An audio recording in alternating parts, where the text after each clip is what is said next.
The emergency exits located at the top of the arena.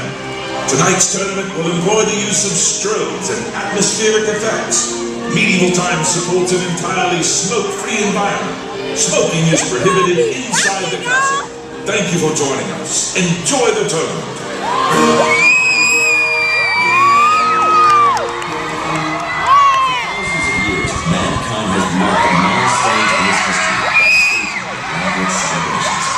Victories and battles, coronations, the birth of an heir to the throne.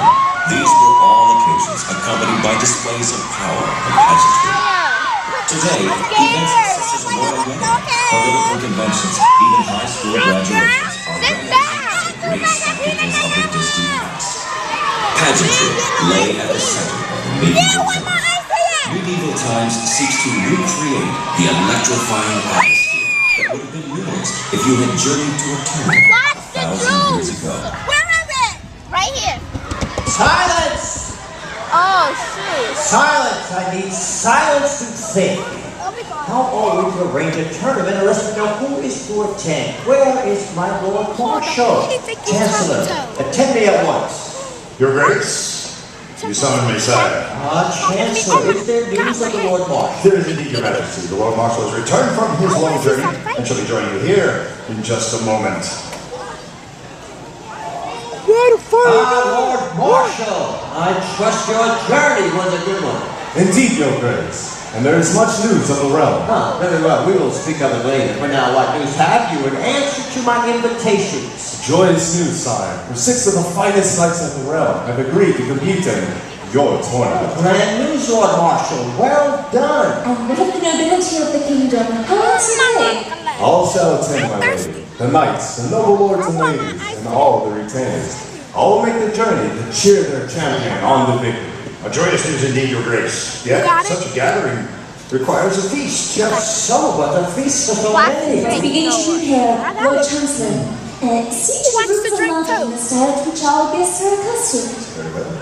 And summon the master falconer, tell him to send his hunting rate aloft. We will require much game to load the tables. Command. And summon me who keeps the wine cellars. Our guests shall be thirsty. Thirsty indeed, my lady. And you, Lord Marshal, Your Grace. my guests will require stables for their horses and ewes for their hawks. Have the blacksmiths to buy ready their lances for the joust and polished armor for the tournament. For they'll be far too tired after such a long journey. As you command, sire. And to your office, my lord, how fair my armories.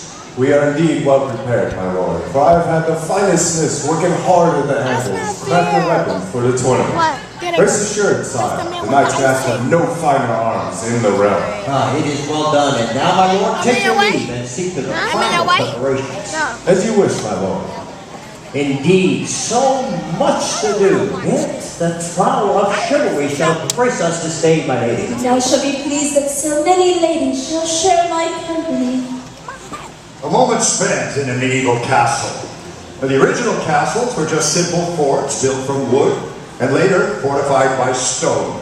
Throughout modern-day Europe, many of these stone giants still stand, some over 1,000 years old. Silent sentinels from the age of chivalry. Now, who lived in a medieval castle? Well, a great and powerful nobleman, his immediate family, his most loyal knights, and of course, his most trusted advisors.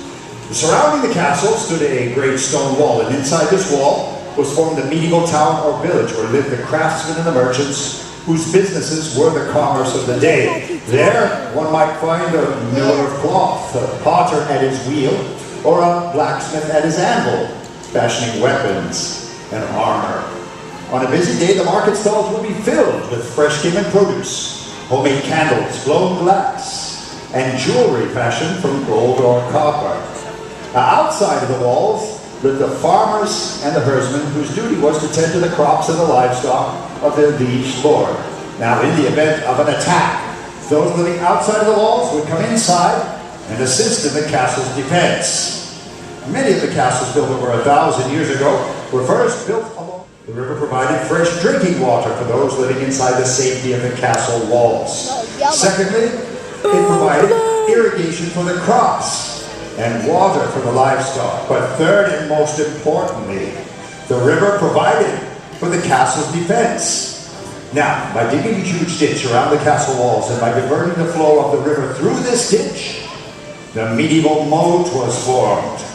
Now, the only way to gain entry into a castle under siege over 1,000 years ago was for the besiegers to achieve the height of its walls. And for this, they brought forth huge towers known as siege engines. But with the width of the moat in play, the towers could not be brought close enough to gain entry to the castle. And those laying siege to a castle over 1,000 years ago would be fools to try and swim across the moat.